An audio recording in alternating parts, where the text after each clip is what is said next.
Hello everyone and welcome to my channel. My name is Crown and today we are going to have some more stories that I hope that you will enjoy. But before we start, it would be so much appreciated if you would subscribe to the channel, like the video if you enjoyed it, and maybe leave a comment down below. These simple clicks would mean a lot to the future of this channel and really reward the effort that I put in every day. And now, without further ado, let's go! First story. Don't want to listen? Enjoy your phone call from the White House. I'm a disabled veteran. This happened to me about 4 years ago. Quick information. The Veteran Administration will cover medical expenses at any hospital if a veteran has an emergency and cannot get a veteran hospital. There are VA hospitals and there are VA clinics. The clinic is very small and they barely put in stitches. There is a VA clinic about 10 minutes from my house. The closest VA hospital is 2 hours from me. The story. I wake up at 2:30 a.m. with a stabbing pain in my side. I'm almost in tears. My wife gets me to the car and we head to the nearest local hospital emergency room. While I'm being assisted by the doctor, my wife is answering questions and filling out paperwork. They ask if I have any health insurance, and she tells them that I'm a veteran. The front desk lady says that she will send the bill to the VA. She obviously knows how this works when veterans come in. Fast forward about 4 months. I received a phone call from a collection agency. I told them that this was some kind of mistake, and as you would expect, they did not believe me. I contacted the local hospital and they told me that the VA had denied to pay for my emergency room visit. After the denial from the VA, the hospital sent a bill to the wrong address and I never received any bills. And that's why I was sent to collections. I called the VA department that handles payments from outside the VA facilities. I asked the man why my ER visit wasn't paid for, and he told me that I had access to a VA facility 10 minutes from my house. There was no need to go to a regular hospital. I told him that the one 10 minutes away is a clinic and it was 2:30 in the morning, they were closed. And he still kept insisting that I should have gone there first.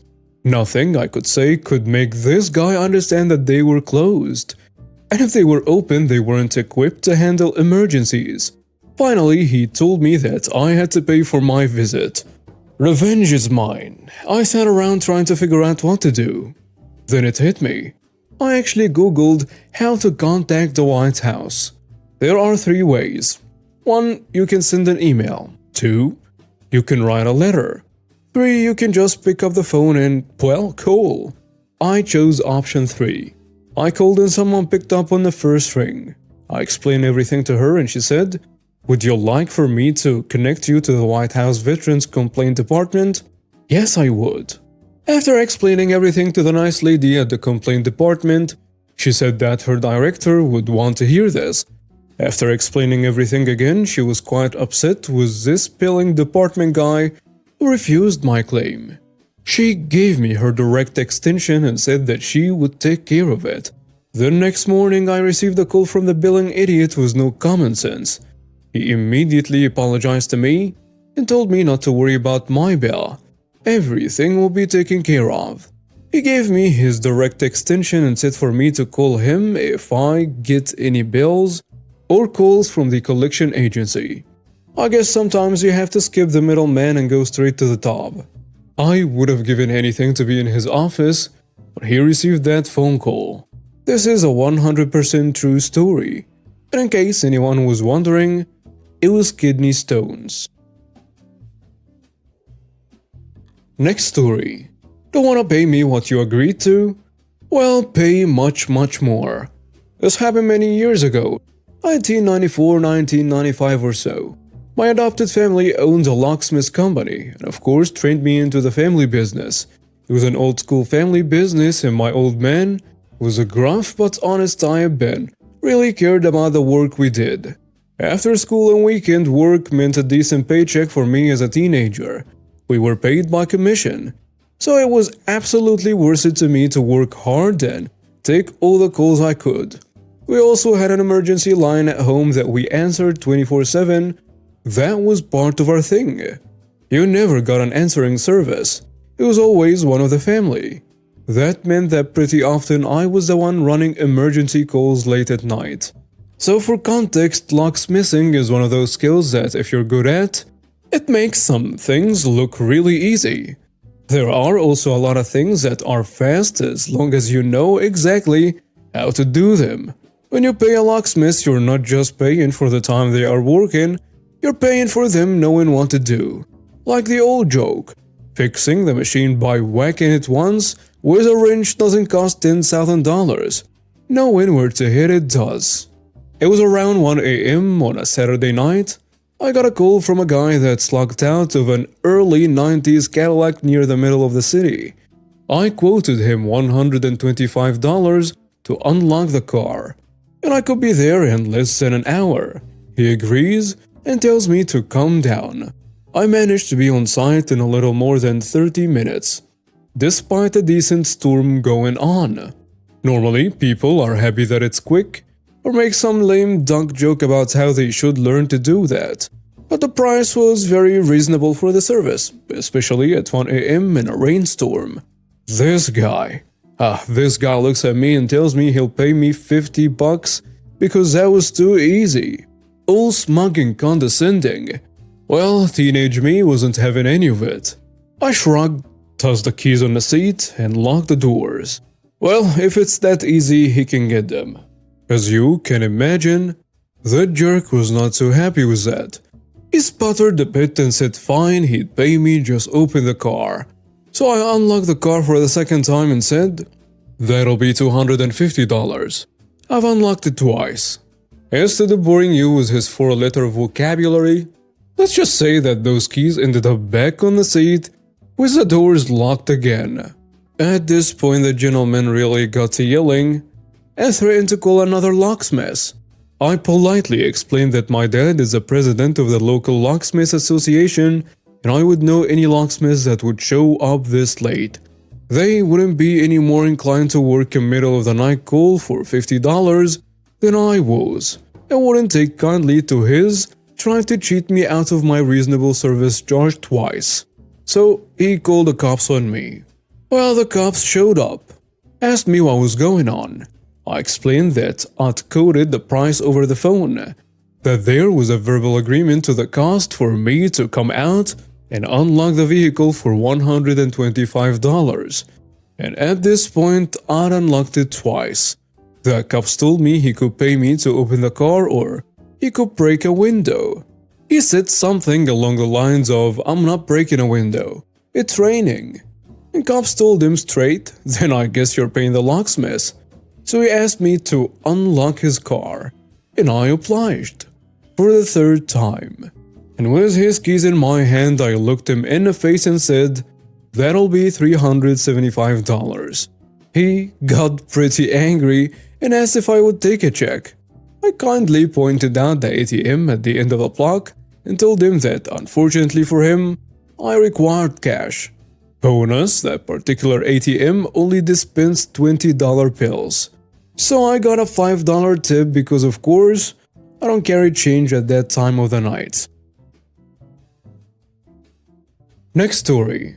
How to make $300 in 10 minutes. I have a half brother who lives in Thailand. Important for the story, I promise. One thing Thailand is really famous for is having fake brand stuff for all things you can imagine. And if you know what you're doing, you can get fake stuff that is of a really decent quality.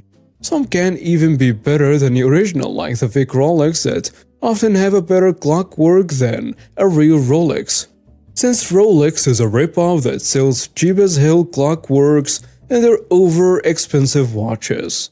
So last time he came for a visit home, I had asked him to bring me some fake Beats by Dre headphones.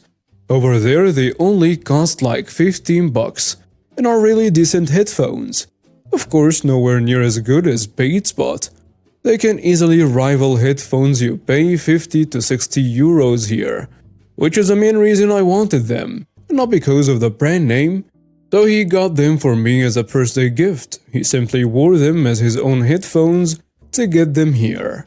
A couple days after my birthday, I went shopping for some new games. I had gotten several gift cards were Best Buy. So that is where I went. I had chosen 7 different games, most of them very cheap old games that only cost like $10. But on the way to pay for them, I realized I had forgotten my gift cards at home. So I decided to simply put them back where I got them. I have a serious hatred for people who decide they don't want something and they just put it somewhere instead of putting it back where it belongs. I had my headphones on and was listening to The Who, a really cool Mongolian band. I had the music pretty loud and was thinking hard where I could have put my gift cards. So I was really oblivious to my surroundings. I just had put back my last game when from behind someone rips the headphones off of my head, violently pulls me around by grabbing my shoulder, I nearly fell, and start shouting at me. Me will be me. The guy ripping off my headphones will be Kevin. How dare you listen to loud music while you work? I've been calling out to you 3 times already. I never had such crappy customer service. What the hell is your problem? I don't work here, so give me back my headphones. Also, even if I work here, that is no way to treat another human being. You could have simply tipped on my shoulder or something to get my attention. How dare you lecture me? I saw you refill the game section, of course you work here. Stop lying to me and show me the games I need for my nephew. Again, I don't work here. Look for an employee.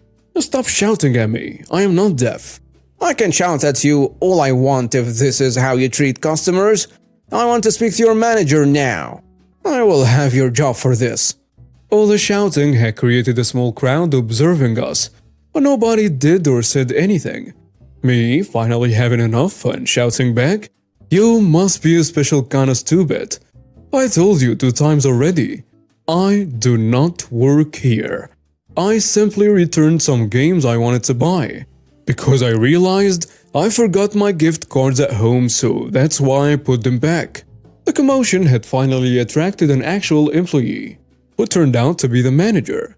Kevin saw him come in and got a grin in his eyes. Finally, a manager. About time. Now you will be taught a lesson about how to behave. With those words, he threw down my headphones to the ground, and before I could react in any way, he stepped on them hard enough to completely shatter them. The manager says, "What seems to be the problem?" Finally, you're here. This is the worst customer service I've ever had.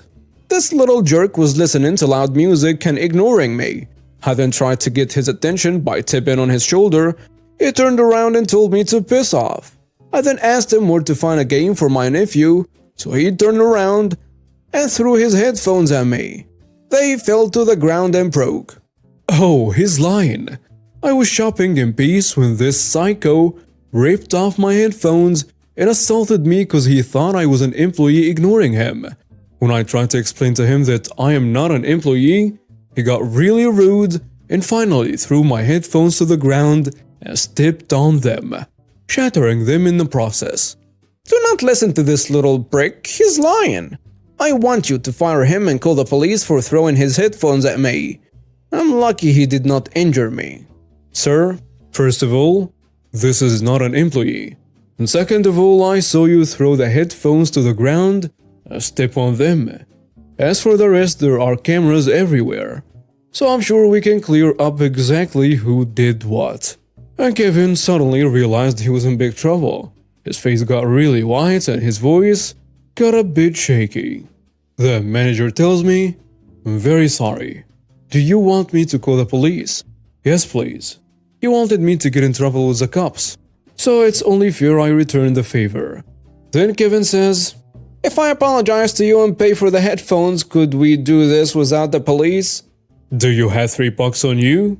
I said I'd pay for the headphones and apologize. Not give you $300. Well, some headphones are very expensive. For example, Beats by Dre cost around $280. Look it up yourself if you don't believe me. I only had these headphones for a few days, so I deserve the full price of a new pair. And the rest of the money is a jerk tax you really deserve to pay. Next time you want someone's attention who cannot hear you, simply tap them on their shoulders instead of violently ripping them around and ripping off their headphones. So, What's it gonna be? Police called and you are arrested for assault? Plus I go after you in small claims court for my headphones? Or you pay me 300 euros and this goes away. Okay, you get 300 bucks. As long as you don't call the police. I cannot afford to get in trouble with the police right now. He grudgingly gave me 300 bucks, apologized and said he's taken anger management classes. Sometimes he cannot control himself. At least he realizes he has a problem. He's doing something about it. But I highly suspect he has done stuff like this before and goes to these classes because a judge told him to. Some might find it unfair I let him pay the price for real beats, but know that I never claimed my headphones cost that much. I said that some headphones like Beats cost that much, and that I wanted 300 bucks for the cost of my headphones plus jerk tax. I really think he deserved to pay that jerk tax. He needed to get a lesson. And I hope his anger management classes make him less of a jerk. And now we have reached the end of today's stories. Thank you for watching and see you next time.